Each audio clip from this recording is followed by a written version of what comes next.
ভারত বিরোধিতা শুধু মুখে মুখে, কার্যত কিছু একদম। আপনি এখন নির্বাচনের কথা বললে আপনাকে বলবে ভারতের দালাল। মানে শয়তানির তো একটা সীমা থাকে ভাই। আপনাকে এই বাস্তবতা মানতে হবে যে ভারত একটা বিরাট দেশ এবং আপনি ভারত দ্বারাই মোটামুটি চারপাশ দিয়ে পরিবেষ্টিত।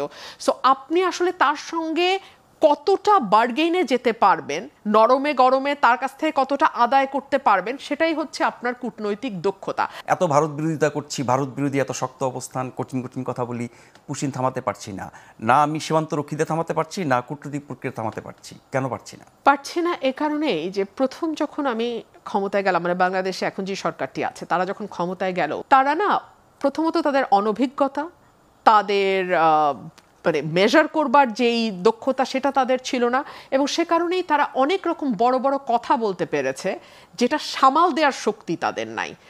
আপনি যদি বলেন ভারত যদি এটা করে সাথে সাথে আমি সেভেন সিস্টার্সে গিয়ে হামলা করব, তো তারপরে যে ধাক্কাটা আসবে, প্রত্যেকটা কথার প্রত্যেকটা আচরণের তো একটা পাল্টা ধাক্কা আছে, সেটা আপনি সামলাতে পারবেন কিনা সেটা তো একটা অঙ্কের হিসাব, সেই হিসাবটা আপনাকে করতে হবে। আমরা কি 15 বছর ধরে ডক্টর মোহাম্মদ ইউনূস তো তার ব্যবসা চালিয়ে গেছেন, আমরা তো বর্ডার কিলিং নিয়ে চিৎকার করেছি, আমরা এখন সম্প্রসারিত হচ্ছে, এখন বিশ্ববিদ্যালয় খুলছে, ডিজিটাল ওয়ালেট হচ্ছে, এখন ম্যান পাওয়ার, অ্যাবসলিউটলি এখন তো ব্যবসা এবং সবকিছু করমুক্ত হয়ে যাচ্ছে, 666 কোটি টাকা মৌকুফ হয়ে যাচ্ছে। তো সেই দিকে আর নাই যাই। তো আমরা তো সেই সময় বর্ডার কিলিং নিয়ে কথা বলেছি, আমরা সেই সময় তিস্তা নিয়ে কথা বলেছি, আমরা সেই সময় 54টা অভিন্ন নদীর পানি নিয়ে কথা বলেছি, শুল্ক অশুল্ক বাধার কারণে ব্যবসা আমাদের যে পেছনে পড়েছে এটা কথা বলছে।